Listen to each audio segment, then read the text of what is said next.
Ini terakhir itu kita bicarakan terkait dengan propeller wheel, sistem propulsi yang ada dengan tipe Voigt-Schneider propeller, disingkat dengan VSP, gitu ya. Jadi prinsipnya itu gaya dorong yang dihasilkan dengan sistem propulsi ini, kan gambarnya kemarin sudah dapat, itu dengan menggerakkan setiap daun baling-baling dengan merubah yang dinamakan titik eksentrisitas, ya, titik eksentrisitas atau eccentricity ini seperti pada titik ini, ya. Dengan menggerakkan posisi ini, nanti posisi daun propeller wheel ini akan berubah semua dan akan menghasilkan sudut serang, namanya sudut serang atau angle of attack. Dari sudut serang itu maka akan bekerja hukum Bernoulli, di mana ya aliran yang mempunyai kecepatan lebih tinggi itu akan terjadi tekanan semakin rendah. Nah, disitulah perbedaan antara kecepatan aliran dengan tekanan itu akan menghasilkan gaya dorong. Ya, kalau pada sayap pesawat terbang namanya lifting force atau gaya angkat.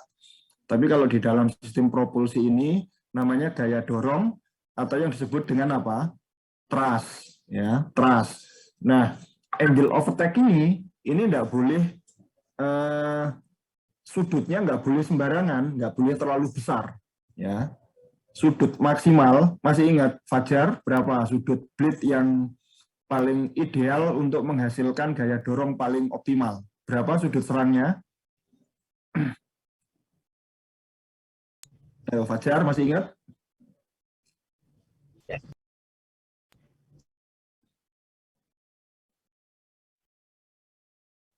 Lupa. Mungkin Bram. 15 sampai dengan ya 15 sampai 30. Artinya apa? Kalau kurang dari 15 itu gaya dorongnya menjadi kurang, ya kan? Apalagi kalau 0 derajat itu walaupun muter tetapi gaya dorong yang dihasilkan itu tidak ada atau kapalnya akan menjadi diam di tempat. Kalau melebihi dari 30 derajat itu bukan thrust yang dihasilkan, tetapi apa? Lawan dari thrust itu apa? Masih ingat? Apa lawan dari thrust? Apa namanya? Namanya drag atau drag. Ya. Tulisannya pakai A, DRAG. Kalau DRUG kan jadi minuman. Ya, ya, jadi jangan sampai keliru nulis. Namanya drag atau hambatan. Itu kalau drag ini terjadi, gaya dorong yang dihasilkan tidak ada, tapi getarannya semakin tinggi. Ya, vibrasi atau kebisingan itu semakin besar. Itu makanya diberi batasan antara 15 sampai 30. Nah, ini bisa bergerak dengan menentukan titik eksentrisitas. Ya, masih ingat nanti diingat ini. Bagaimana kita menentukan kalau posisi titik eksentrisitas itu diletakkan di sebelah kanan kapal, di sebelah kiri kapal, di depan kapal atau di belakang kapal, gerakan kapal itu mau kemana? Masih ingat kita menggunakan kaidah tangan kanan, ya. Kaidah tangan kanan itu dengan posisi ibu jari itu sebagai titik eksentrisitas. Dengan posisi ini menghadap ke atas, ya, kayak seperti kita mau menerima sesuatu itu kan posisi ke atas telapaknya. Nah itu posisi ibu jari itu menentukan titik eksentrisitasnya. Jadi kalau misalnya titik eksentrisitas di sebelah lambung kanan kapal, berarti kapal itu akan bergerak maju ke depan, gitu kan? Kalau titik eksentrisitas berada di depan kapal atau di haluan kapal, maka gerakan kapal itu akan ke samping kiri, ya, atau apa, port side namanya, dan seterusnya. Itu yang nanti harus dipahami. Nah ini makanya dari gambar ini itu yang pertama ini kan titik eksentrisitasnya ditaruh di tengah 0, sehingga kan daun blade-nya ini kan tidak ada sudut serangnya sama sekali ya. Jadi ini walaupun diputar ya, itu tidak ada gaya dorong yang dihasilkan. Ini kalau posisi yang kelihatan tuh ya, kursor yang saya kasih tanda ini.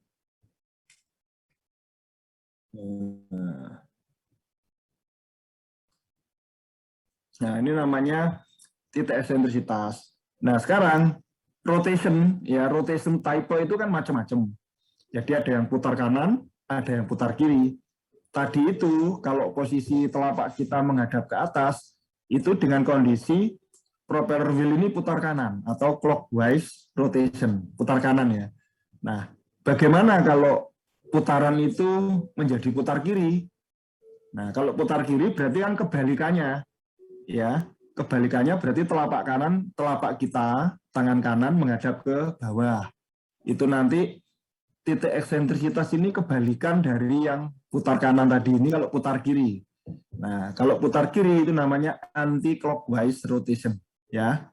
Oke, itu. Oke, nanti dari sini nanti saya coba, saya kemarin sudah saya janjikan bagaimana mensimulasikan titik eksentrisitas itu menjadi sebuah gerakan kapal, kan gitu ya. Ini kebetulan saya punya filenya kayak semacam simulasi, jadi animasi bagaimana menggerakkan titik eksentrisitas itu menjadi gaya dorong atau thrust dari kapal itu. Ini kebanyakan kan dipakai untuk tugboat atau kapal tunda.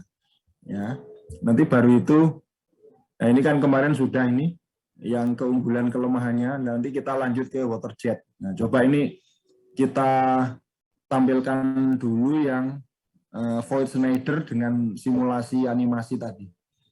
Oke. Oh ya, nanti saya tadi lupa. Nanti saya habis ini kan sudah sebetulnya kan minggu pertengahan ya, pertengahan semester. Supaya nanti saya share di grup ya, atau ya saya share di grup aja. Nanti untuk di download masing-masing dikerjakan tugas, nanti dikumpulkan via email, nanti ke email saya. Nanti di dalam tugas itu saya beri ketentuannya bagaimana nanti seperti itu ya. Nanti membuat semacam resume. Itu pengganti dari ujian tengah semester atau UTS. Nanti membuat resume terkait dengan sistem propulsi apa, nanti dikumpulkan, nanti kapan batas waktunya, nanti semuanya nanti saya sampaikan di dalam tugas itu. Ya.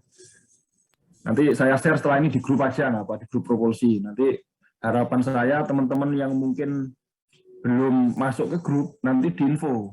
Soalnya nanti tugas ini kan menentukan nilai. Nanti saya memberikan nilai berdasarkan tugas yang masuk ke email saya. Nanti kan saya ngecek gitu.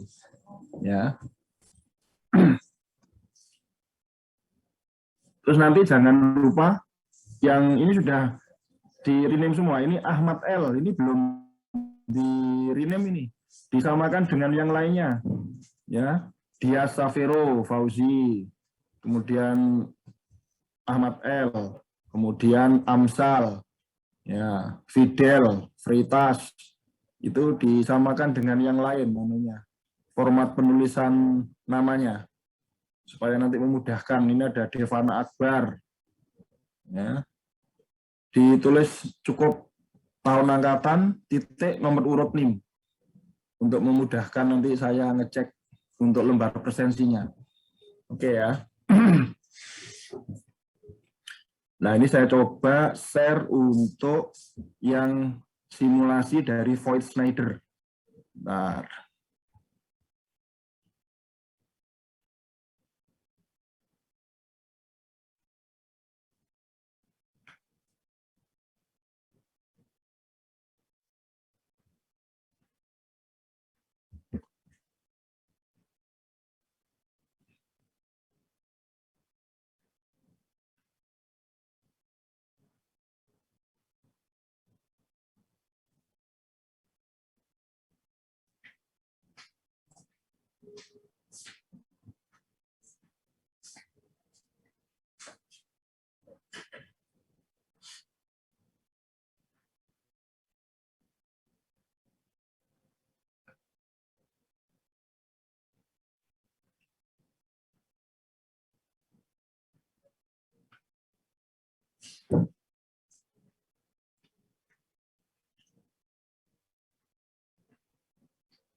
Silakan.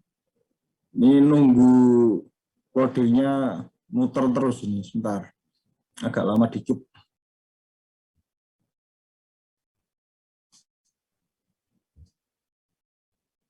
Nah, ini udah mulai.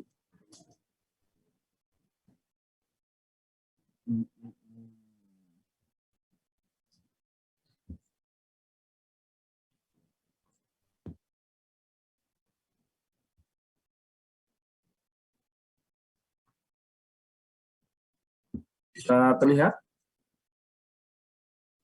Bisa, Pak. Oke. Nah, ini simulasi dari ini ya, sistem propulsi untuk Void Schneider. Jadi di sini ada VSP ini Void Schneider Propeller, jadi interaktif Void Schneider Propeller. Jadi interaksi antara yang dimaksud dengan titik eksentrisitas tadi dengan gerakan kapal yang dihasilkan. Jadi kalau kita lihat, ini kalau dilihat dari atas, sistem Void Schneider ini kan seperti ini ya, yang di bawah lambung kapal ini ya. Yang belakang ini fin stabilizer, tapi bukan sebagai rudder blade atau daun kemudi. Dia hanya sebagai penyeimbang supaya gerakan kapal itu tidak seperti ular, ya, supaya lurus. Makanya diberi fin stabilizer yang sifatnya tetap, tidak bergerak. Nah, nanti yang digerakkan hanya blade pada Void Schneider ini. Nah, yang saya maksud dengan titik eksentrisitas itu, ini titik-titik yang berada di tengah ini kalau kita gerakkan, ya kita gerakkan, nanti blade ini akan berubah arah. Nah, seperti yang kemarin saya sampaikan itu. Ya, coba kita lihat saja, misalnya ini. Nah, di dalam sistem kemudi untuk Void Schneider pada tugboat, ini kapal tugboat ya, khususnya harbor tugboat pada pelabuhan, itu kan ada rudder pitch. Rudder pitch ini untuk merubah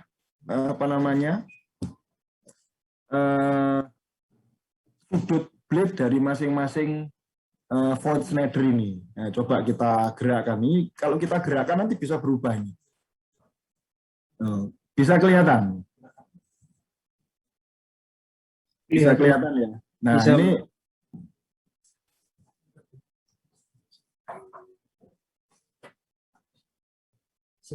oke. Ya, ada tamu sebentar.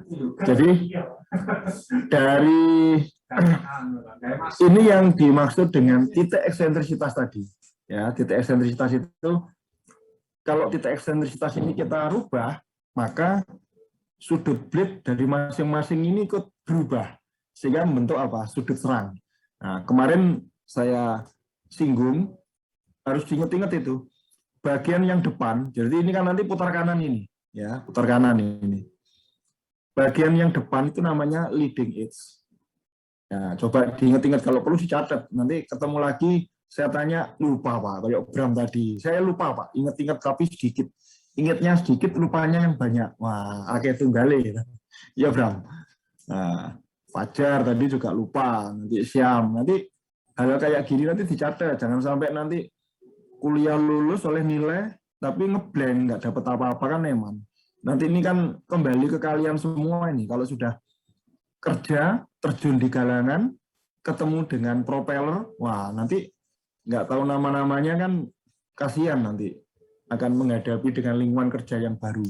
Ya, jadi bagian yang depan ini adalah leading edge, bagian apa namanya foil ya. Ini kan bentuknya foil ini. Bentuk foil kan seperti ini ya, seperti bentuk foil itu sebetulnya referensinya adalah dari bentuk tetesan air. Ya, coba tetesan air itu kalau netes itu kan bagian yang paling depan, yang paling bawah yang jatuh karena gravitasi itu kan membentuk kayak semacam elip, ya kan? Terus bagian yang paling belakang itu kan membentuk apa ya sudut yang lancip. Bentuk tetesan air kan seperti itu. Itu disebut dengan bentuk helikoidal. Ya, kalau di dalam sistem propulsi namanya helikoidal. Helikoidal itu bentuk foil yang menyerupai tetesan air. Ya, itu bentuk helikoidal. Nah, bagian yang depan namanya leading edge. Ya, yang depan ini leading edge, bagian yang depan. Bagian yang belakang adalah trailing edge. Nah, trailing edge, gitu kan? Nah, yang paling gampang lagi membayangkan pernah melihat bentuk pesawat terbang, ya, ya paling tidak lihat lah, walaupun belum pernah naik, yang penting lihat dulu, ya. Jadi pesawat terbang itu kan bagian depannya itu kan mesti berbentuk apa namanya, menyerupai lingkaran kan, menyerupai lingkaran seperti elip gitu. Semakin ke belakang nanti semakin mengecil, ya toh, semakin mengecil lah. Itulah bagian yang paling depan namanya leading edge-nya, bagian yang paling belakang namanya trailing edge. Ya, jadi ada sudut paling depan dan sudut paling belakang. Nanti ini, ya, kalau ini posisi 0, ini kan 0% ini. Aduh, kalau 0% kan netral. Jadi kalau kita, misalnya kita putar, nah ini yang revolution ini kan putaran ini, kan 0. Berarti 0 ini kan nggak gerak nih. Kalau ini kita beri putaran, ya coba. Muter kan, ya muter toh. Tetapi apa namanya titik eksentrisitasnya posisi netral di tengah-tengah, tidak ada sudut serang loh. Nah coba perhatikan, kapal ini bergerak atau tidak? Tidak bergerak, ya kan? Coba kalau titik eksentrisitas ini kita pindah ke sebelah kanan sesuai kaidah tangan kanan tadi.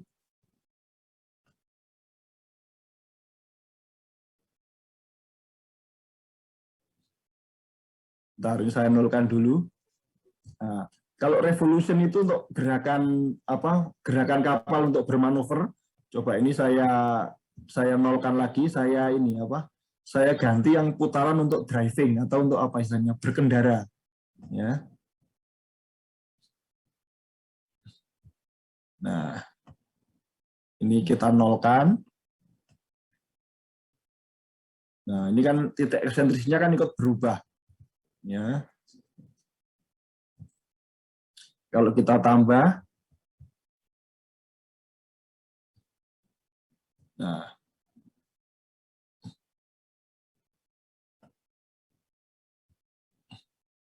kelihatannya dia kan mulai ada gerakan, ya, karena bagian apa namanya sudut blade-nya tadi kan kita rubah. Nah, kalau ini kita stop, berarti kita posisi 0.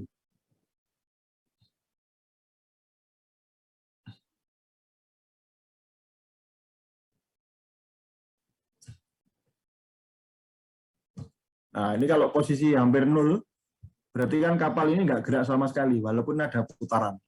Ya. Kalau mau berbelok, baru ini kita tambah. Nah, ini kalau ke kanan berarti kapalnya akan mengikuti arah ini, ke kiri juga begitu.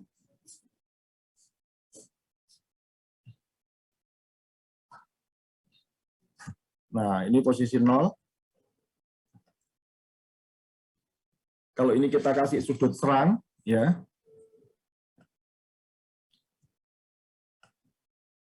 Nah, misalnya ini kalau kita mau gerakan maju, driving-nya ini, sudut blade-nya, nah ini kan kita rubah.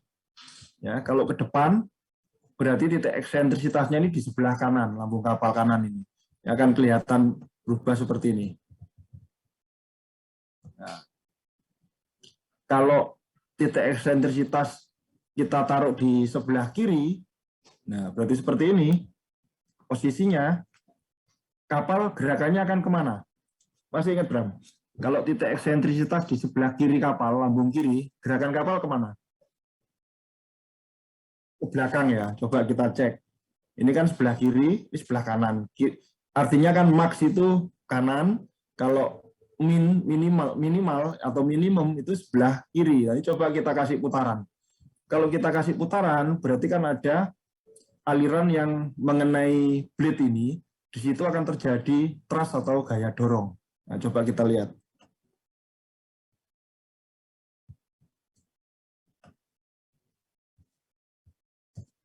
Gerakannya kan mundur ke belakang ini. Bisa dilihat ya, Bram ya. Dari ini. Nah, ini kalau kita tarik 0, dia berhenti karena nggak ada sudut serang. Kalau kita tambah maju. Artinya apa? Pelajaran yang bisa diambil ini, keunggulannya apa? Kapal ini bisa mundur dan maju dengan cepat tanpa merubah putaran dari baling-baling. Ya toh? Nah, kalau kapal konvensional pengen maju atau mundur, kan berarti harus merubah putaran dari baling-baling itu. Kan begitu kan? Karena apa? Kapal itu ngeremnya pakai apa? Kan nggak punya cakram, nggak punya tromol yang pakai kampas. Ya cara ngeremnya dengan merubah putaran dari baling-baling itu. Tetapi pada kapal tipe Voith Schneider itu dia hanya merubah sudut serang ini atau titik eksentrisitas ini. Nah, sampai di sini bisa dipahami keunggulannya seperti itu. Sehingga kan kapal ini bisa bermanuver dengan cepat. Ya coba lihat kita aja. Ini dengan putaran segitu, ya, dengan driving ini berarti lurus karena apa? Rudder pitch-nya ini kan posisinya 0 ini. Ya, kalau mau belok bagaimana? Ya tinggal kita gerakan ini. Nah, kalau ini kita gerakan ke kanan, kapal akan berbelok ke kanan. Tetapi gerakan ini kan kebalikan dari posisi titik eksentrisitas, kan gitu ya. Ini untuk memudahkan sistem kemudi. Kalau ini mau ke kiri, dia akan bergerak ke kiri. Kalau mau mundur gimana? Ini kan mentok ke kiri. Nah, kalau ini kita gerakan di paling bawah 100%, kapalnya muter terus. Gitu. Nah, ini kalau pengen netral, lurus, berarti ini posisi 0. Jadi dari dua sistem kemudi ini fungsinya untuk merubah titik eksentrisitas dari blade-blade ini untuk menghasilkan gerakan kapal yang mau maju atau mundur. Nah, ini kan posisi lurus terus gitu.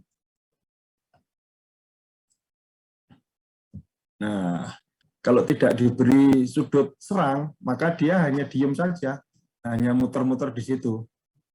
Ya, kan kelihatan dari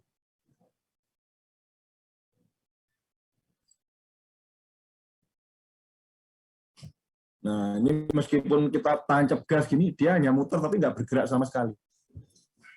Ya, karena nggak ada sudut serang. Nah, ini kalau kita gerakkan sudut serangnya, dia akan ngebut. Kalau mau belok, nah dia langsung bisa berubah arah kapalnya ini. Nah,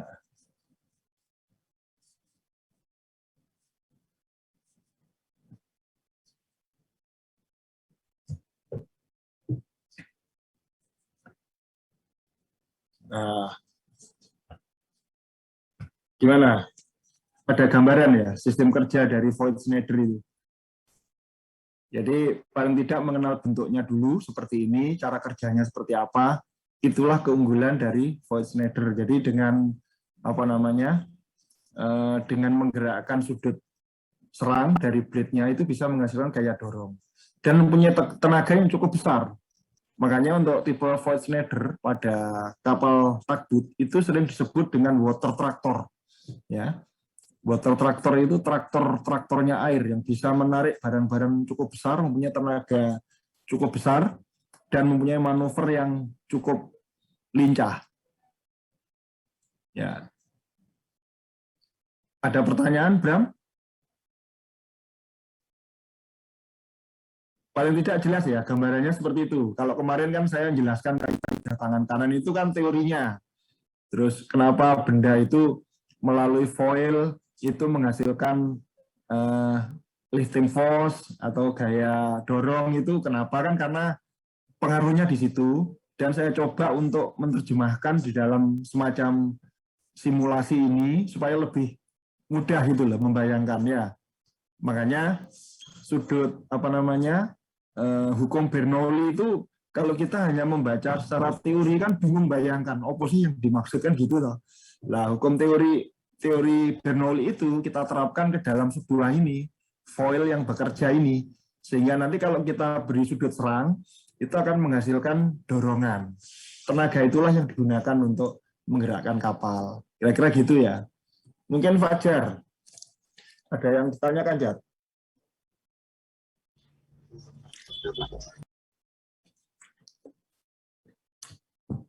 Syam, ada yang ditanyakan, Syam?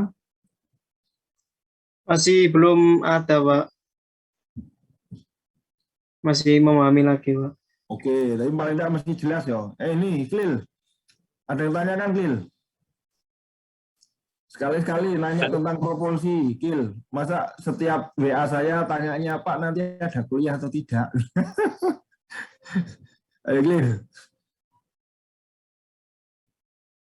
Belum ada, Danan? Belum ada, Pak. Nah. Ini Mbak Safira ini, mana ini Mbak Safira? Iya, Pak. Ada yang mau ditanyakan? Tidak ada, Pak. Oh, tanya yang lain, Pak, sudah makan atau belum, Pak? Tanya gitu kan enggak apa-apa. Kalau pertanyaan itu sudah, barusan selesai tadi. Nggak ada yang lain ya, mau tanya ya? Oke, kalau nggak ada, terkait ini cukup saya stop share-nya dulu ya. Nah, paling tidak gambarannya seperti itu untuk sistem Voigt-Schneider itu. Ya, jadi dengan menggerakkan baling-baling, nanti dari situ akan menghasilkan gaya dorong. Coba ini saya ada mudah-mudahan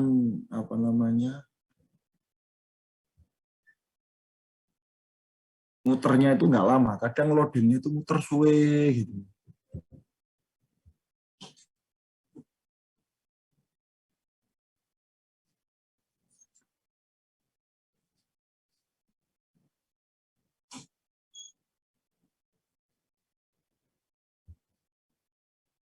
Pak, izin bertanya, Pak.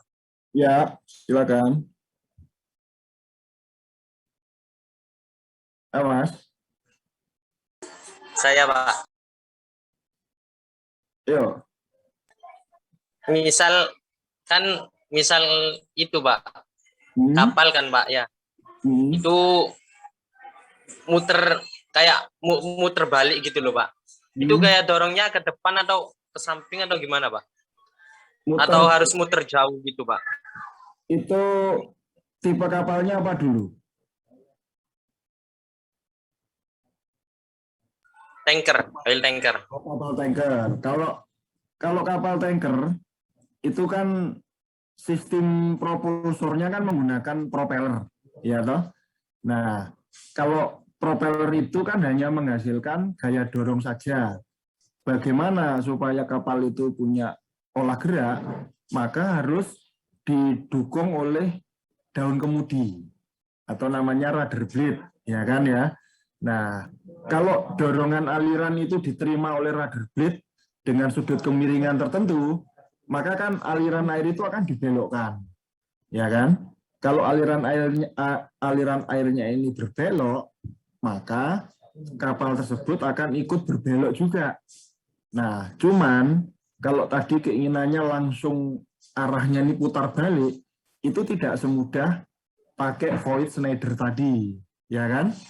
Dia kan harus memutar dulu itu, ya. Dia memutar dulu dengan rudder blade itu juga punya ini batas sudut serang yang diizinkan tidak boleh lebih dari 30 derajat.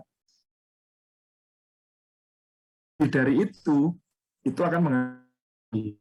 Jadi aliran air yang didorong oleh propeller ketika diterima oleh rudder blade itu akan menghasilkan suatu vibrasi yang cukup besar padahal itu tidak menghasilkan daya dorong yang optimal. Itu makanya maksimal kan hanya 30 derajat. Sehingga nanti kapal itu kalau mau putar balik ya harus memutar dulu. Ya, memutar dulu dengan radius cukup jauh, ya, gerakan memutar. Ketika nanti arahnya sudah kebalikan dari arah awal, baru dia akan kembali ke asal ke tempat semula, kan gitu ya, Will ya. Logikanya gitu. Kalau kita menggunakan, Jadi muter jauh ya Pak ya? Lumayan jauh. Makanya nanti di materi terakhir itu saya berikan namanya sea trial ya. Sea trial itu percobaan kapal, itu ada 13 persyaratan atau ketentuan yang harus dipenuhi. Ya 13 itu salah satunya itu kemampuan kapal untuk berolah gerak dengan memutar itu sampai berapa radiusnya atau jari-jarinya ini sampai berapa meter atau berapa mil. Kalau kapal yang bagus manuvernya, semakin kecil radius putar kapal itu semakin bagus, kan gitu ya.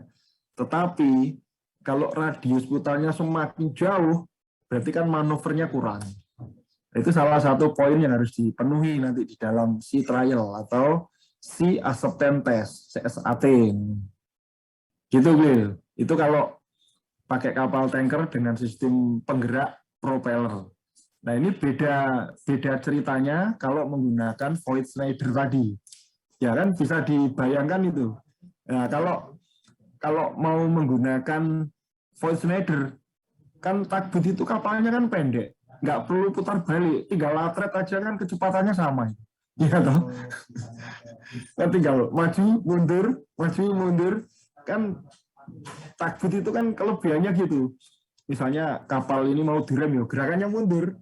Kalau mau dorong maju kan gitu. Kalau mau narik mundur. Kalau tugboat gitu, makanya keunggulannya Voith itu lebih cepat untuk melakukan perubahan arah tadi. Ya loh. Nah, kalau tanker kan udah muter lama banget. Itu. Gimana, Gil? Kira-kira begitu penjelasannya. Iya Pak, siap, paham. Wah, ya gitu. Sekali-sekali nanya itu, tentang Pak. propeller. Mantap. Ya, Pak. Itu Pak, mau tanya Pak. Apakah batasnya itu sampai 30 itu mentok Pak? Batas derajatnya Pak? Kemarin itu gini kan, kalau ngikuti, ya mungkin Bram masih ingat ya, kalau ngikuti, itu kan pernah saya sampaikan kurva hubungan antara drag dengan thrust, ya kan? Ya kan ada dua hubungan ini. Jadi artinya kalau pada posisi sudut kemiringannya ini 0, itu antara drag dan thrust-nya. Thrust itu gaya dorong, drag itu yang menghambat, ya kan itu. Itu sama-sama 0. Ketika nanti sudutnya dinaikkan, berarti nanti thrust-nya juga ikut naik, drag-nya ikut naik, sama-sama naik toh. Ketika mencapai titik 30 derajat, nah itulah titik yang krusial itu di situ. Artinya apa? Pada saat mencapai titik 30 derajat, itu drag-nya yang justru akan naik, thrust-nya semakin menurun. Artinya apa? Kalau ditambah lagi menjadi 40 derajat misalnya, yang terjadi apa? Drag-nya makin meningkat, thrust-nya makin turun. Artinya apa? Kalau thrust-nya makin nggak ada, kapal itu nggak bisa bergerak. Tetapi yang namanya drag itu kan menghambat. Hambatannya semakin besar, yang terjadi apa? Kapal itu akan bergetar. Jadi kapal itu nggak gelem bergerak, getarannya makin tinggi. Itulah efek dari drag. Kalau kita memberikan sudut yang terlalu besar. Tuh, makanya sudah ada hasil dari istilahnya percobaan, sudut yang paling optimal itu ya 30 derajat itu. Jangan sampai lebih, kalau lebih nanti akan hasilnya tidak optimal, tidak efisien. Nah, gitu Lil. Iya Pak, siap Pak. Makasih. Ada lagi? Mungkin yang lain selain Iqlil. Nah.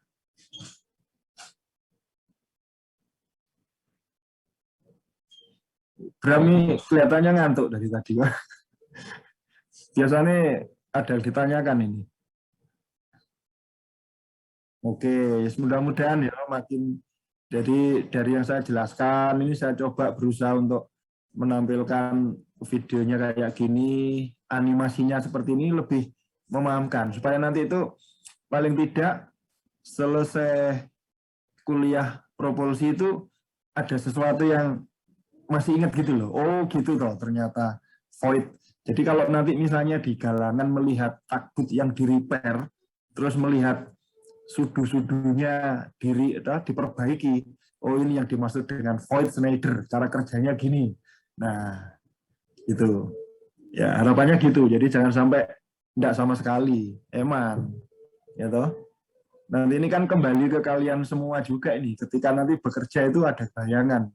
Nah, nilai itu urusan gampang. Semuanya dapat nilai. Ya toh. Yang penting KRS kan. Kalau sudah KRS kan dapat KHS gitu ya. Tujuan KRS itu supaya diisi KHS-nya gitu. Ya, cuman isinya macam-macam kan ada A sampai E. Oke tadi. Mohon izin bertanya Pak. Oke.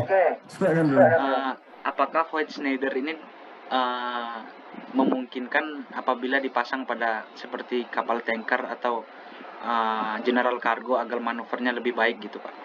Nah, ini bagus juga ini idenya ini. Ini kan kita kan kalau melihat dari sisi apa namanya ya efisiensi gitu ya.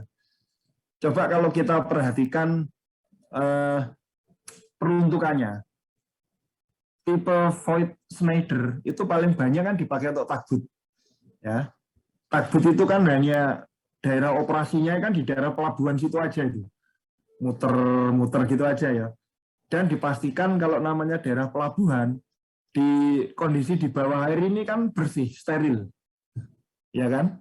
Bersih, steril. Sehingga kan memungkinkan kapal takbut itu bisa beroperasi dengan safety dari sisi pengamanan propellernya. Ya kan gitu ya logikanya. Tetapi kalau tanker ini kan dia harus mau menempuh jarak cukup jauh dari pulau ke pulau kan gitu kan, melalui lautan yang kita tidak tahu di bawahnya ini ada bangkai kapal atau apa kan gitu kan. Nah dengan sistem FSV ya VSP Void Schneider Propeller dengan posisi di bawah lambung kan tidak menutup kemungkinan ini faktor keamanan kurang, kadang nyangkut patah, kena jaring ikan, nggak bisa beroperasi.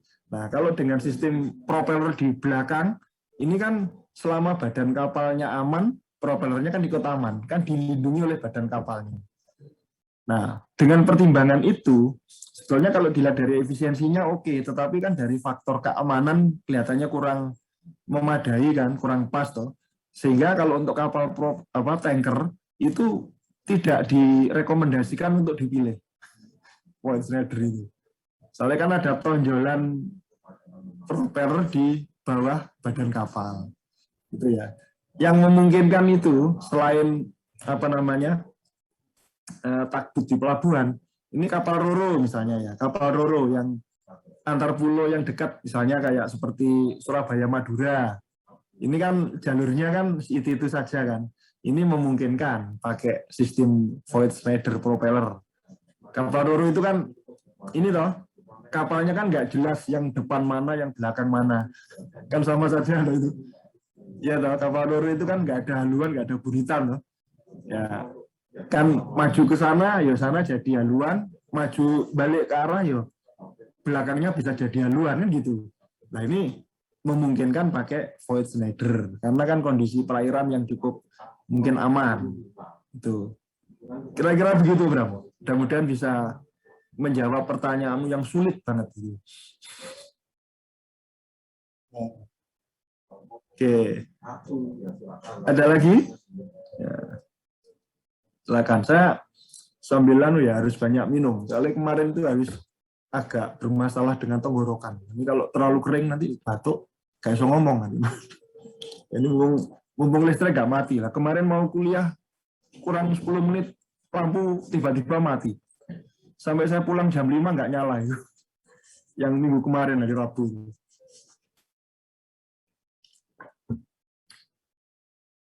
Oke, nanti coba kita lanjut pelan-pelan. Saya ingin ngasih gambaran ini untuk ada juga void Schneider yang udah dirancang khusus ini sebagai icebreaker. Pernah lihat ya kapal icebreaker, kapal pemecah es. Ya, makanya ini saya coba. Mungkin ada hal-hal yang sekiranya pengembangan seperti tadi di Bram. Misalnya void Schneider ini kalau dikembangkan untuk kapal tanker bagaimana kan gitu. Nah ternyata tidak hanya untuk takbut saja, seperti tadi yang saya contohkan untuk kapal Roro. Nah, kapal Roro, tahu kan Roro ya, roll off, roll on. Roll off, roll on ini nggak jelas. Depan mana, belakang nggak. Mana kan nggak. Ya seperti penyeberangan. Joko Tole, Potre Koneng. Nah, itu kan kapal Roro itu. Depan belakangnya sama bentuknya itu. Ya. Nah, ini bisa dipakai untuk ini apa namanya pemecah es atau icebreaker ya.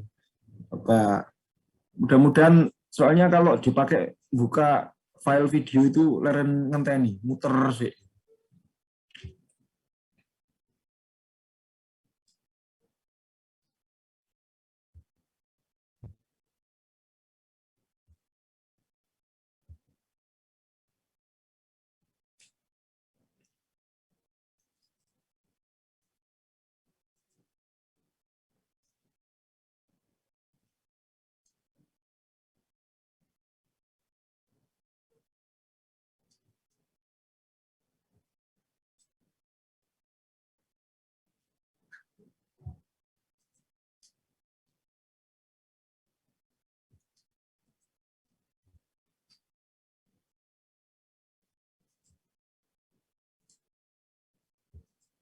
Nah, ini mau buka.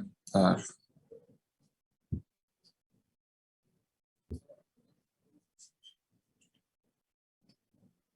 Bisa dilihat? Ya.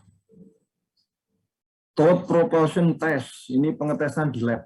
Ini rencananya tipe VSP ini mau dipakai untuk kapal pemecah es. Nah, ini level ice 1,5 knots. Ini percobaan di labnya seperti ini. Nah, ini kalau pernah masuk ke lab hidrodinamika seperti ini ya kan, punya towing tank yang cukup besar itu. Yang MOB, Marine Ocean Basin. Jadi di lab hidrodinamika itu panjangnya sekitar 200 meter itu kolamnya. Itu airnya ini bisa digerakkan. Jadi kayak timbul gelombang, disimulasikan seperti gelombang di laut. Nah, seperti ini tipe void Schneider yang dikembangkan untuk pemecah es ini ya. Coba nanti di belakang ini menggunakan tipe ini. Nah, ini kan void Schneider-nya ini. Ini masih belum diputer ya.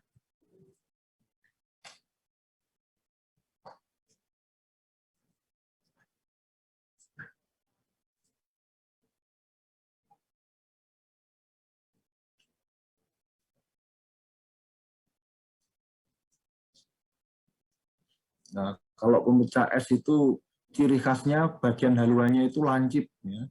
Lancip dan ditopang oleh plat yang cukup kuat, sehingga mampu membelah gumpalan es itu supaya bisa dilalui oleh kapal. Nah, bagian void Schneider-nya ini, dia akan harus tahan ini, jadi es yang masuk ke blade-nya itu harus benar-benar bisa dihancurkan supaya bisa kapalnya bergerak. Nah, ini tipe void Schneider-nya ini ya.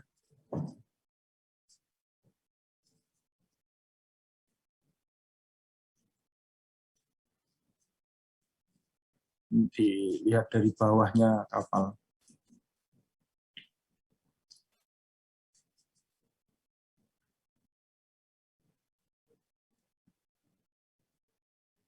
Ini kalau di Eropa sana, lab hidrodinamikanya menyerupai ada S beneran ini ya. Jadi kolamnya kan jadi S bener ini. Kalau di sini dijadikan S langsung encer. Nah, ini kelihatan VSP-nya mulai bekerja. Ya.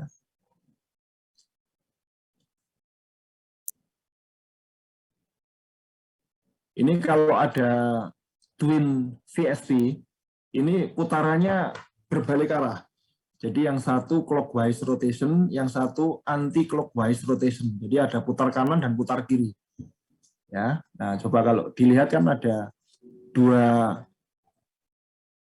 Voigt-Schneider itu putarannya berbalik arah satu dengan yang lain.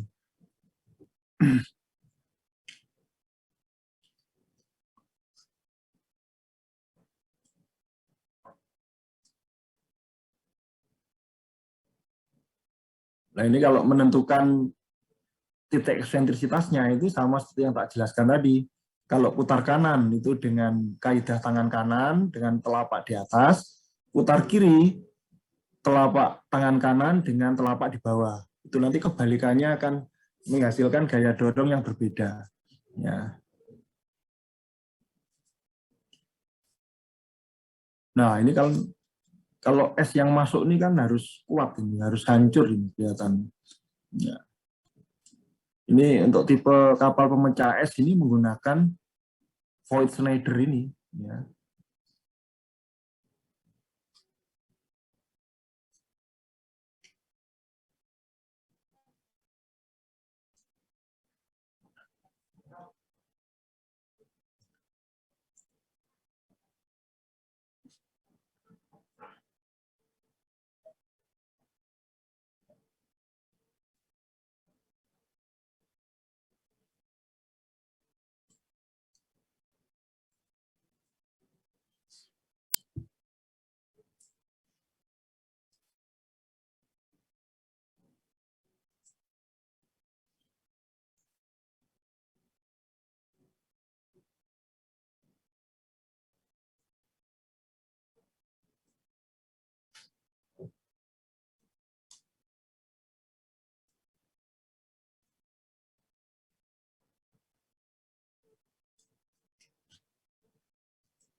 Nah, ini RPM-nya dinaikkan ya.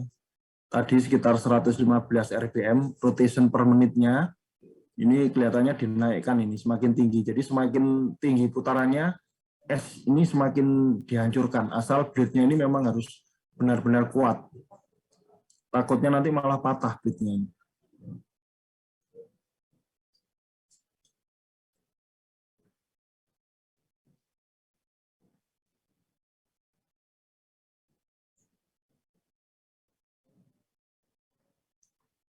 Ini kalau di sini jadi es serut ini. Tinggal ngasih sirup di atasnya ini.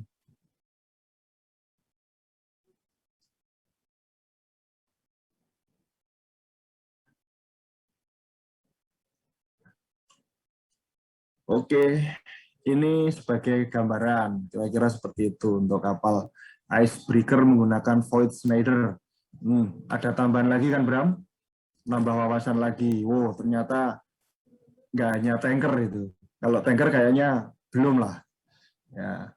Kalau pemecah es itu kan pada kondisi tertentu, pada daerah-daerah yang dilewati situ saja. Ya kan dia beroperasinya kan untuk membuka jalan.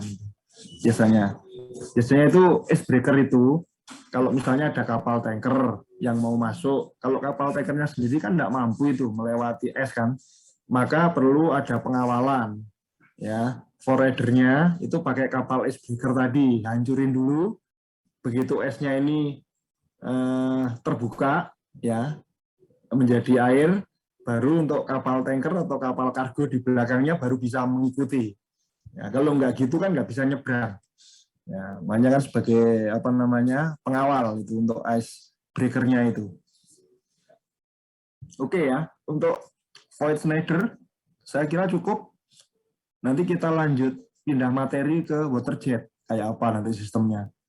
Nah, sebelum apa namanya sesi Voigt-Schneider kita tutup, ada yang mau ditanyakan? Silahkan. Nah,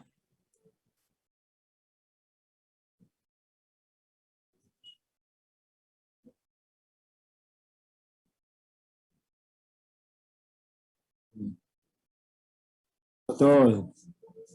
Jadi intinya ini untuk melihat safety. Ya kita melihatnya karena posisinya ini kan di luar lambung. Ya kan harus ada pengamanan khusus. Makanya ada beberapa kapal tertentu yang voyage Schneider itu kan diberi kayak kerangka itu loh. Ya kan? Nah, diberi kayak kerangka. Kerangkanya itu berfungsi untuk melindungi voyage Schneider-nya apabila nanti ada benturan dengan benda lain itu masih ada pengamannya. Ya, kalau tidak diberi pengaman, ketika nanti blade-nya itu bersentuhan dengan benda-benda yang di bawah badan kapal, kalau blade-nya sampai terjadi patah, kan akan kehilangan thrust yang dihasilkan, kan lebih fatal nanti. Nah, gitu. Makanya semuanya itu kan punya keunggulan, punya kelemahan, ya kan? Makanya nanti ini unggul dari sisi apanya dan paling cocok ditempatkan pada tipe kapal apa. Ini kan kita yang harus benar-benar cerdik untuk menempatkan keunggulan sistem propulsi itu pada kapal yang tepat. Ya kan? Walaupun unggul, belum tentu nanti baik digunakan untuk kapal yang tipenya tidak sesuai. Ya, seperti tadi, tanker dikasih void. Ya memang void itu unggul, tapi apakah pas nanti untuk tanker gitu kan? Tetapi dia tepatnya itu untuk kapal takut yang mempunyai manuver itu. Kalau tanker kan nggak perlu manuver loh. Pernah lihat Bram kapal tanker itu ngepot-ngepot di laut itu? Belum pernah kan? Kalau tanker itu setahu saya itu jalannya selempeng-lempeng aja. Jadi kalau misalnya dari Surabaya mau menuju Sorong itu ya selempeng-lempeng aja, dan kecepatannya pun tidak perlu ngebut. Tanker itu kan yang dimuat kan minyak, meskipun berhari-hari di laut kan nggak basi, ya toh, nggak rusak toh. Nah, makanya dia ya nyantai aja, lempeng-lempeng saja, di sampai sana, sampai syukur, nggak masalah kan gitu. Beda dengan kargo, general kargo kalau dia berisi barang-barang yang cepat rusak, ya misalnya kayak kapal ikan, terus yang pengangkut biji-bijian, ya kan ada tuh kapal pengangkut gandum itu dari Australia ke Surabaya punyanya PT Bogasari itu, ya kan? Nah itu kan kapal kargo seperti itu harus cepat. Kalau enggak ngambil gandumnya di Australia dibawa ke Surabaya itu kan mau dijadikan roti itu kan pemasoknya Holland Bakery, Larita Bakery, itu kan dari situ. Nah, kalau kelamaan bawa gandum dari Australia dibawa ke Surabaya sampai berbulan-bulan di laut, nanti sampai Surabaya udah tumbuh semua gandumnya. Ya, bisa dipanen lagi karena kena air, ya kan? Kena air nanti sampai Surabaya gandumnya nggak bisa dipakai untuk bahan roti, tapi justru tumbuh menjadi biji gandum. Padahal di sini kan nggak bisa ditanam, kan harus di sana. Rusak, berarti kan rugi. Nah ini kan nggak pas. Makanya untuk propeller kapal tanker sama propeller kapal kargo, tentunya harus diperhitungkan yang tepat, efisiensinya mana. Kalau kargo tentunya kan memerlukan kecepatan lebih tinggi daripada tanker, ya kan ya. Nah, terus bentuk lambungnya, kan harus tahu kalau tanker dia tidak perlu bulwark, tetapi reeling, hanya pagar. Itu harus tahu ada gunanya apa. Supaya kalau tanker itu kenapa dibuat reeling? Kalau reeling kan hanya pagar toh. Supaya pada saat berlayar di laut, kalau pas siang itu kan panas itu. Air laut itu bisa masuk ke geladak. Nah, kalau tanker itu sengaja. Jadi air laut itu memang disengaja supaya naik ke atas geladak. Gunanya apa? Mengurangi penguapan atau expansion trunk dari muatan yang berada di dalam tangki. Itu. Nah, kalau kapal kargo beda. Dia nggak boleh reeling, tapi bulwark. Bulwark itu kan dari plat yang utuh kan. Tujuannya apa? Supaya air laut itu tidak naik ke atas geladak. Itu kalau kapal kargo. Kan di RU kan diajari itu. Ya kan? Rencana umum. Nah, kalau kapal kargo sampai air laut masuk ke atas geladak, kalau merembes ke ruang muat, muatannya jadi rusak. Kan gitu ya. Soalnya kan ada lubang palka, ya. Ada lubang palka, di situ ada tutup palkanya. Kalau tutup palkanya nggak rapet, air lautnya masuk, muatannya jadi rusak.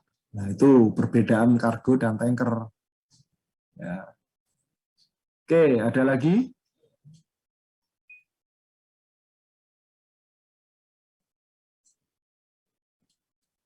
Nggak ada lagi. Kalau nggak ada, untuk sesi void, kita close ya. Lanjut yang water jet. Oke. Kita buka mana nih file?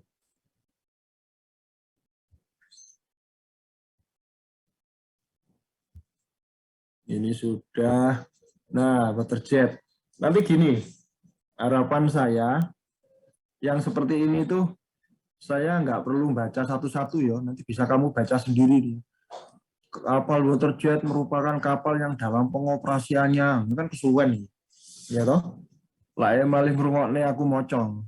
Gerakannya menggunakan sistem semburan air, tenaga pendorong dan sebagainya. Oke, nanti ini silakan dibaca. Saya coba langsung ke ini, ke videonya. Nanti kamu lihat seperti apa nanti mekanisme cara kerjanya. Oke ya. Jadi intinya gini, mungkin ada yang tahu. Kalau kapal konvensional yang menggunakan propeller, sebetulnya water jet ini sistemnya sudah tidak menggunakan void lagi, sudah beda lagi. Water jet itu lebih mirip ke kapal propeller, ya. Kan tinggal dua lagi toh materi yang harus saya sampaikan. Yang pertama pedal wheel sudah ya, pedal wheel atau roda atau pedal wheel itu roda pedal itu seperti kincir, kan harus punya gambaran. Kemudian void Schneider atau roda baling-baling udah punya gambaran. Water jet sama propeller itu punya kemiripan. Jadi dia menggunakan baling-baling untuk mengalirkan fluida. Nah, fluida yang dialirkan itu akan memberikan dorongan kepada kapal untuk bergerak maju. Cuma bedanya kalau propeller itu kan berada di dalam kapal. Propeller itu berada di luar kapal. Jadi aliran airnya itu langsung melalui propeller. Kalau water jet itu baling-balingnya itu ditanam di dalam kapal. Ya, di dalam kapal, baling-baling ini akan menghisap air atau nyedot air, kemudian hisapannya itu akan disemburkan ke belakang, semburan airnya ini yang menghasilkan gaya dorong. Nah sekarang bedanya apa? Atau namanya istilahnya beda itu, antara baling-baling yang berada di dalam badan kapal dan yang berada di luar badan kapal. Ada yang tahu namanya apa? Kalau baling-baling yang di luar badan kapal itu namanya propeller. Ya, seperti kapal tanker kargo itu propeller. Kalau baling-baling yang berada di dalam kapal namanya apa? Ada yang pernah tahu? Kalau membaca mesti tahu. Kalau yang membaca yang slide tadi apa namanya mau tak baca nggak jadi tak suruh baca sendiri. Nanti silakan dibaca sendiri yo, Bram yo, dan teman-teman yang lain yo. Kalau enggak gitu, nah ini langsung jawab iki. Prayoga Hindardika malu-malu pakai chat. Jawabnya impeller. Ya, bacanya jangan salah.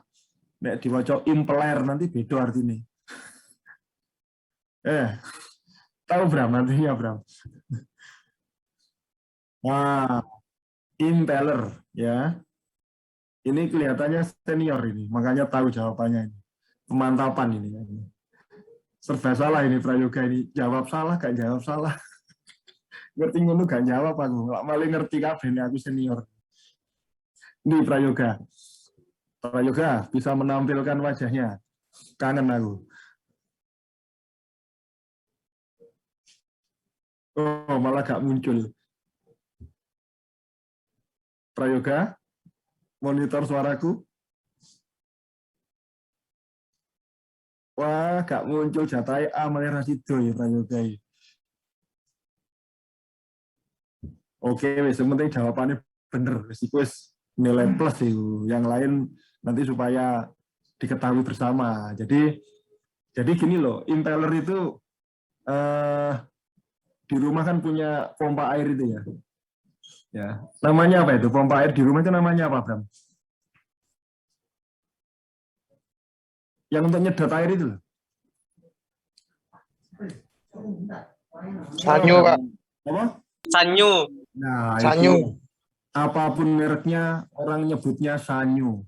Water pump. Nah, kompor banyu ya itu tadi. Padahal mereknya ya ono Hitachi, ono DAP, ono apa itu yang Shimizu. Nah, tapi tetap orang menyebutnya Sanyo, ya toh. Nah, itu posisi baling-baling kan berada di dalam loh. Itu yang dinamakan dengan impeller. Nah, sebetulnya prinsip itu yang digunakan pada kapal yang menggunakan sistem penggerak water jet. Gitu loh. Jadi kapal water jet itu di dalam badan kapalnya itu dipasang impeller tadi. Gunanya apa? Untuk menghisap air yang berada di sekitarnya, dihisap masuk ke dalam badan kapal, ya kan? Kemudian hasil hisapan tadi itu disemburkan keluar, semburan itu kan akan menghasilkan thrust atau gaya dorong. Nah, itu sistem kerja dari sistem penggerak impeller atau yang disebut dengan water jet propulsion. Ya, sistem ini kan sekarang banyak digunakan untuk permainan mungkin ya kalau Bram ini kan orang Lombok ini, ya. Karena itu kan ada wisata-wisata air yang seperti apa namanya permainan yang pakai selang cukup panjang itu Bram ya. Dari selang itu kan bisa menghasilkan semburan air yang cukup kuat loh. Nah, sehingga orang ini kan bisa terangkat sampai ke atas, ya kan? Itu kan sebetulnya prinsip dari water jet itu. Ya kan? Jadi kan air yang dari laut itu disedot pakai pompa yang cukup besar, ya, yang mempunyai daya dorong cukup besar. Nah, daya dorongnya ini kalau apa namanya dikeluarkan melalui ujung selang, orang kan bisa sampai terangkat itu. Jangan-jangan Bram pernah mencoba itu.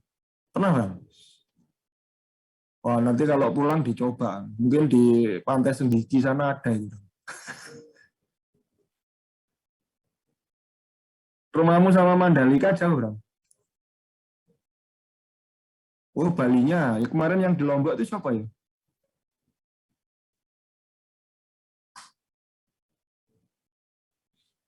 Oh, ini sih. Lupa ada mahasiswa senior yang mau bimbingan skripsi. Kan mintanya online karena posisi di Lombok. Ya, kamu kan malah di Bali, ya kan deket malah. Ya, kira-kira seperti itu gambarannya. Coba ini saya buka dulu sistem kerja dari water jet. Nah, ini nanti juga harus dilihat efisiensinya lagi. Water jet ini, nah nanti ada pertanyaan, nanti muncul pertanyaan. Pak, misalnya water jet itu dipakai untuk kapal tanker bagaimana, Pak? Kan bisa cepat sampai, Pak, kan gitu ya. Nah, sekarang logikanya kapal tanker itu mempunyai berat mati berapa ton. Kan gitu ya, sampai kadang 3.000 DWT. Nah, nanti harus diingat-ingat kalau kapal tanker itu namanya LTDW. Nah, pernah dengar istilah LTDW? Long ton dead weight. Nah, kalau kapal kargo kan DWT, dead weight ton. DWT itu kan displacement itu. Ya, displacement kan masih ingat toh? Karena ada formulanya. LWT, light weight ton, berat kapal kosong, ditambah dengan berat muatan, ya toh? Kan menjadi displacement itu menjadi satuan DWT ditambah dengan apa tadi berat muatan ditambah dengan kru personilnya, food provision itu persiapan bahan makan, kemudian luggage itu barang bawaan, kemudian ada apa namanya lubrication, terus fuel tank, berat muatan bahan bakar, minyak pelumas dan lain-lain itu menjadi satu displacement. Kalau kapal kargo namanya DWT, dead weight ton, berat mati kan ya. Kalau tanker itu ada satuannya menjadi LTDW, tanker ini. Long ton dead weight. Nah, satu long ton itu ada satuannya. Nanti coba dilihat konversinya. Saya nggak begitu hafal persis. Jadi satu long ton itu berapa ton gitu kalau dikonversikan. Jadi ada spellingnya. Ya, nanti bisa di browsing lewat Google itu banyak. Nanti supaya pas. Nah itu kalau kapal sebesar itu kan tidak mungkin kalau menggunakan water jet. Jadi kan perlu pompa seberapa besar itu untuk menghisap air supaya menghasilkan gaya doyong seperti itu kan. Dan lagian tanker kan nggak perlu ngebut-ngebut. Nah, makanya water jet ini yang paling cocok itu dipakai untuk kapal-kapal cepat. Ya, speedboat, katamaran. Nah, katamaran tahu kan ya? Ya, katamaran itu kapal SWAT atau Small Water Area Twin Hull yang mempunyai lambung ganda ya. Tapi sekarang kan mulai ada trimaran, ya kan? Trimaran ini mempunyai lambung, nah ini langsung gambare Syam itu tahu aku, dia langsung sembunyi supaya kelihatan kapalnya gitu. No, ya loh. Tuh kelihatan lagi. Itu trimaran. Ini Iya. baru cocok menggunakan water jet itu tadi. Nah, terus ada lagi kapal jet foil. Nah, ini beda ya, jet foil, trimaran sama katamaran itu beda. Kalau jet foil itu dia mempunyai sayap seperti pesawat. Jadi ketika kapal itu berhenti, badan kapal itu terendam sesuai draftnya. Ya, terendam dalam air sesuai draftnya atau syarat. Nanti ketika kapal itu sudah mempunyai gaya dorong, nah masih ingat toh, hukum Bernoulli itu kan bekerja di situ, makanya dinamakan jet foil itu mempunyai foil yang berfungsi sebagai lifting force-nya, ya toh jet foil. Nah itu nanti Syam setelah ini mungkin mau nyari browsing gambar yang jet foil, gitu. Iya, Pak. Biar nggak penasaran. Jadi pada saat kapal berhenti, kan foilnya ini kan belum bekerja, karena kan belum ada kecepatan aliran loh kalau berhenti ya. Tetapi ketika kapal ini sudah mempunyai kecepatan, berarti kan hukum Bernoulli bekerja pada foilnya ini, di mana semakin kecepatan aliran semakin meningkat, maka tekanan yang terjadi pada foil ini semakin menurun. Kan berbanding terbalik itu. Nah, pada saat ada kecepatan yang memenuhi batas minimal terjadinya lifting force, maka kapal ini akan terangkat badannya. Dan yang menyentuh di permukaan air itu foil-foilnya tadi. Jadi kalau kapal ini sudah, loh ini gambar Syam berubah mana, kamu sembunyi aja Sam, biar kelihatan. Nggak perlu Baik, dipin. Pak. Wah, nggak perlu gambarmu itu dipin. Nah, ini ben ketok, ya mantap ya. Kelihatan Bram. Nah, ini jet foil itu seperti ini paling cocok. Ini kan ada semburan-semburan lain pakai water jet. Jadi foil ini akan bekerja pada saat kapal itu sudah mempunyai kecepatan. Ya, seperti pesawat terbang itu kalau sudah memenuhi kecepatan minimalnya sekitar 200 km per jam, maka sayap pada kanan kiri itu akan mempunyai gaya angkat atau lifting force yang dihasilkan oleh aliran fluida. Cuma bedanya kalau pesawat terbang itu fluidanya kan udara. Udara yang bekerja pada sayap-sayap pesawat sehingga akan mampu mengangkat badan pesawat yang sebesar itu. Jadi besar kecilnya badan tergantung dari sayapnya. Ya, kalau badannya makin besar ya sayapnya harus makin lebar supaya mempunyai gaya angkat yang cukup. Kapal jet foil juga gitu. Ini tujuannya apa? Untuk mengurangi water resistance. Udah diajari toh yang hambatan kapal ya. Nah, dengan mengurangi water resistance itu kecepatan pada kapal ini bisa maksimal. Jadi bisa lebih cepat dari kapal-kapal konvensional. Ini untuk jet foil. Ya, jadi dia itu kalau sudah melaju di atas air itu seperti kayak terbang. Ya, kayak terbang di atas air. Padahal ada foil yang masuk ke dalam air, tapi yang tercelup ke dalam air hanya foil-foilnya saja. Ya, sebagai topangan dari kapal itu. Ya. Oke, kira-kira gitu.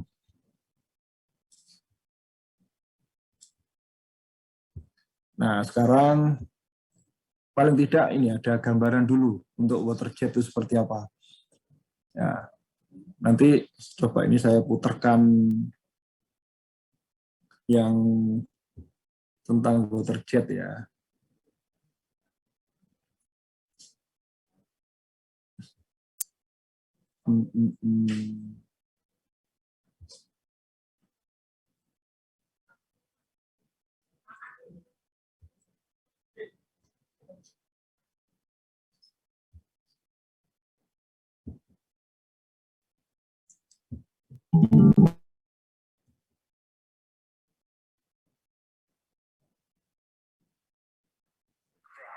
Waterjet is a highly desired.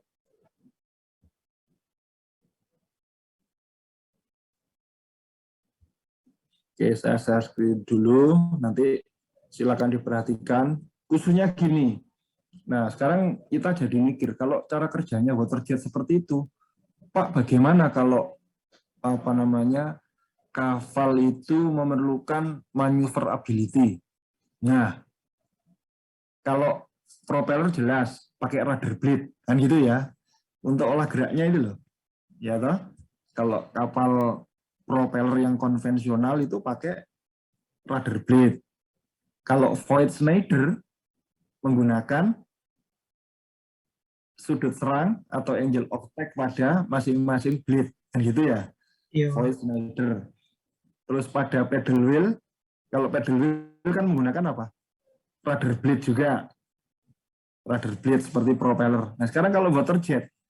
Nah, waterjet itu kira-kira pakai rudder blade nggak mungkin, kan gitu kan. Nah, manuvernya itu bisa diperoleh dari merubah arah semburannya tadi, ya toh. Ya seperti kalau yang permainan pakai selang itu loh, Bram. Itu kalau kita merubah arah semburannya, ini kan merubah posisi kita. Kapal waterjet juga gitu. Jadi semburannya ini bisa dibelokkan. Kalau semburannya dibelokkan, berarti kapal itu otomatis akan mengikuti olah geraknya, kan? Kalau ngerem bagaimana, Pak? Nah, kalau ngerem berarti arah semburannya ini dibalik, ya. Kan kapalnya yang nggak perlu dibalik, ya. Jadi misalnya gini, kalau kondisi normal, ya, kecepatan dinas dari kapal itu, kalau kapal ini bergerak maju, berarti arah semburannya ke belakang, kan gitu kan ya, ke belakang. Bagaimana kalau ngerem? Loh, kapalnya kalau bergerak maju, berarti semburannya ya diikutkan maju. Ya apa? Mikirnya, bingung ya. Jadi, kalau kapalnya maju, berarti semburan tadi kan bisa dibelokkan. Ke arah maju juga. Kalau ke arah maju, sama-sama maju, berarti kan menghambat laju dari kapal itu. Ya, lama-lama kapal itu berhenti, dan tidak menutup kemungkinan kapalnya jadi mundur. Nah, kan gitu kan? Itu logika yang paling gampang. Nah, supaya lebih jelas, coba kita perhatikan dengan teliti dan seksama, supaya nanti punya bekal terkait dengan sistem propulsor dengan waterjet propulsion. Ya, coba.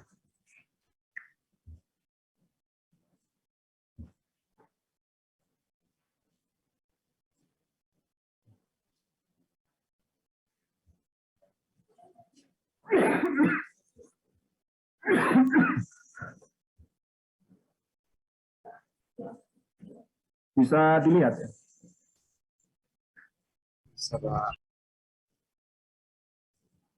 Oke, nah, kalau bisa lihat saya coba play. That has been designed for use in a wide variety of marine crafts, operating in all sectors of the marine industry. Installed at the stern of a vessel, the waterjet draws water from beneath the vessel through a hydrodynamically designed intake screen and into the pump unit. Namanya inlet, ya. Inlet ini pemasukan. The computer-designed pallet accelerates the water, which then passes through a set of Outletnya itu outputnya. Nah, ini yang saya maksud untuk membelokkan arah tadi nih, Pak. Nah, jadi untuk membelokkan arah ini ada sistem seperti ini. Nah, coba.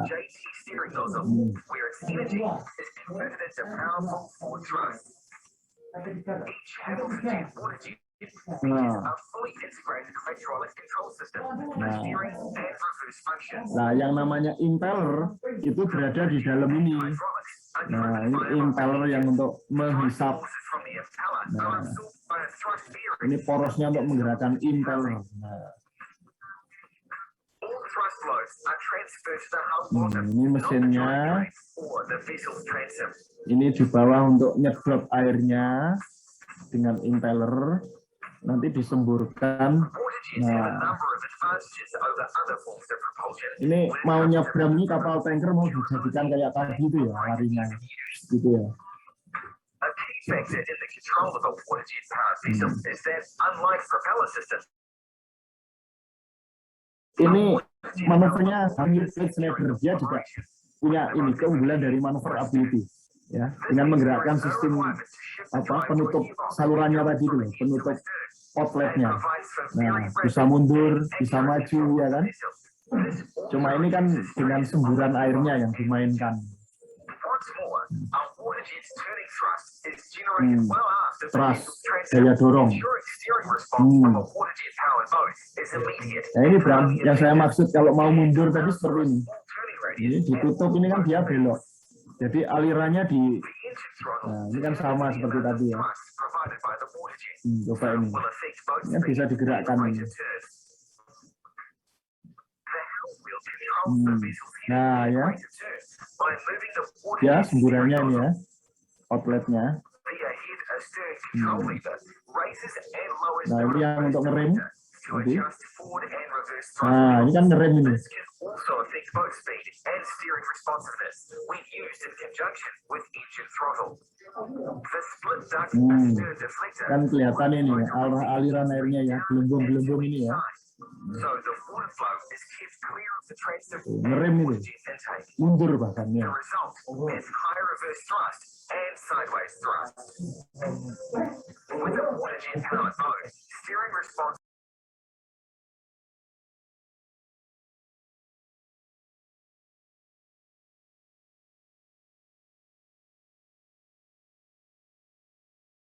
thrust from the G unit will generally Ini be suara video bisa masuk situ ya kan? however, Bisa, Pak. the astern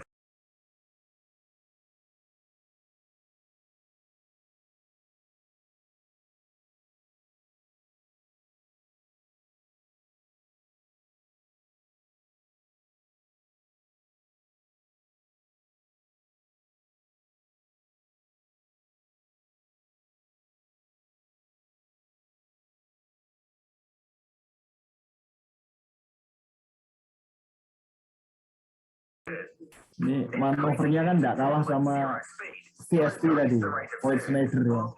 Nah, ini dengan memainkan ini, waterjet ini. deflector slightly to either side of central will allow you to creep forward or back.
Ini suatu teknik kalau salurannya tersumbat sampah, putarannya dibalik, sehingga kan bisa untuk istilahnya untuk menekan supaya ini jatuh kembali.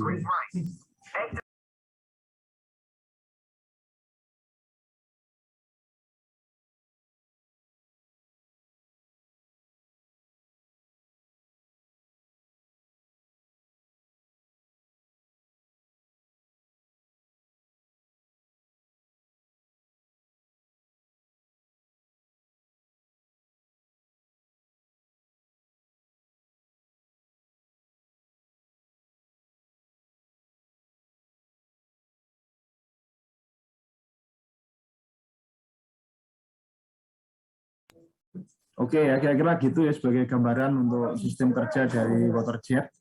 Paling tidak punya gambaran dulu, saya harapkan disimak, dibaca lagi tadi yang terkait untuk materi WaterJet.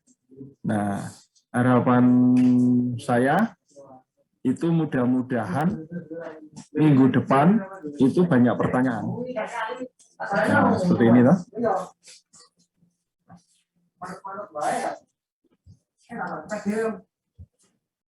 Salah, sorry yang saya share.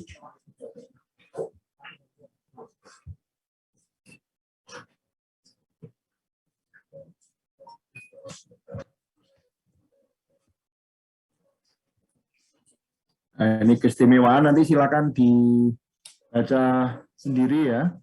Keistimewaan tadi WaterJet, kemudian ini komponennya ya, tadi ini beberapa tipe, ini ada impeller. Nanti kalau ingin nama-nama lebih lengkap ada di sini ya. Jadi apa itu deflektor itu yang sistem pengembali arah semburan tadi, itu namanya deflektor yang bisa digerakkan, itu manuvernya dari situ. Jadi bukan di rudder blade tapi di deflektor kalau pakai WaterJet ini. Kalau pakai Voith Schneider kan di sudut serang pada blade-nya. Ya, kalau WaterJet ini pada deflektornya ini. Kemudian ada thrust vectoring, kemudian pembalik, ya pembalik ini deflektor itu ya. Diffuser, ducting, dan inlet. Inlet ini untuk pemasukan tadi, pemasukan air. Nanti silakan, nanti kalau ada pertanyaan kita diskusikan minggu depan.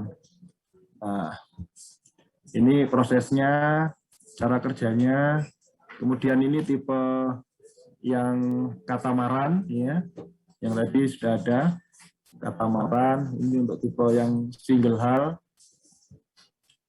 Nah, ini cara kerja dari WaterJet, ini ada inlet, impeller, dan outlet ya. Jadi WaterJet ini sebetulnya menggunakan hukum aksi-reaksi. Aksi-reaksi itu kalau ada action yang dialirkan oleh impeller, maka reaksinya itu akan menghasilkan gaya dorong tadi. Ya, jadi ada aksi, ada reaksi. Kan ada, kita mengenal ada aksi reaksi.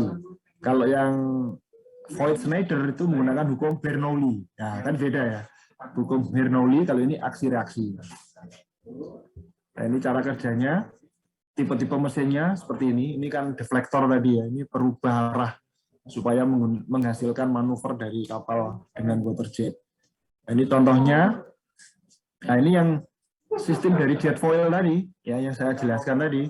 Jadi jet foil ini yang bekerja di dalam air.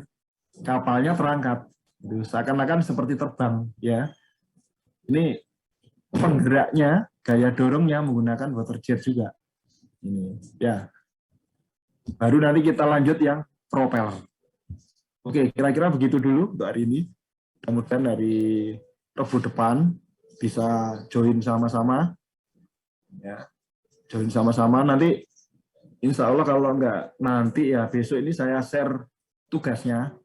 Harapan saya nanti minggu depan Rabu itu tanggal 17 ya, 17 November itu sudah terkumpul semua melalui email saya nanti.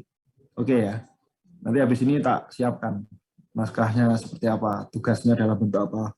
Ya sebagai gambaran nanti tugasnya membuat suatu resume ya, terkait dengan sistem propulsi yang sudah saya berikan. Kalau toh belum, nanti sambil mencari kan referensinya kan sudah saya berikan ini. Bahannya kan sudah saya kasih semua ya. Kamu sudah dapat Bram ya? Yang file PDF. Enggak, saya share di grup dulu. Atau enggak nanti saya share lagi supaya ya. Coba dulu pernah saya share di awal-awal. Nah, kalau enggak nanti saya share lagi aja sebagai bahan dipelajari nanti di rumah ya. Nanti ada kan ya. Nah itu di-download berarti ya nanti lebih aman saya share lagi lah karena ada file PDF itu bahan referensi. Nanti bisa dibaca lebih detail. Nanti mungkin bahan untuk resume-nya itu juga dari situ. Ya, nanti ketentuannya seperti apa nih saya berikan di tugas. Oke ya, ini saya stop share-nya. Saya kira cukup untuk materinya hari ini. Ini sebelum saya close, silahkan yang belum diganti namanya, di rename dulu. Ini ada Bima Arsetia, Fidel, Devana, Ahmad, dari tadi belum dirubah. Jangan-jangan ini anaknya sudah nggak ada nih, HP-nya saja yang nyala. Nah ini Bima sudah. Oke, Ahmad L yang dari tadi belum dirubah.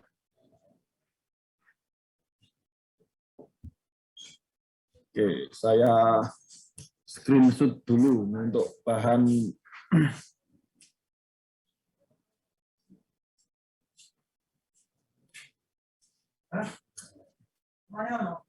yang belum join silakan join. Mumpung ini mau saya masukkan sebagai bahan presensi nanti. Ini saya foto aja biar saya jelas.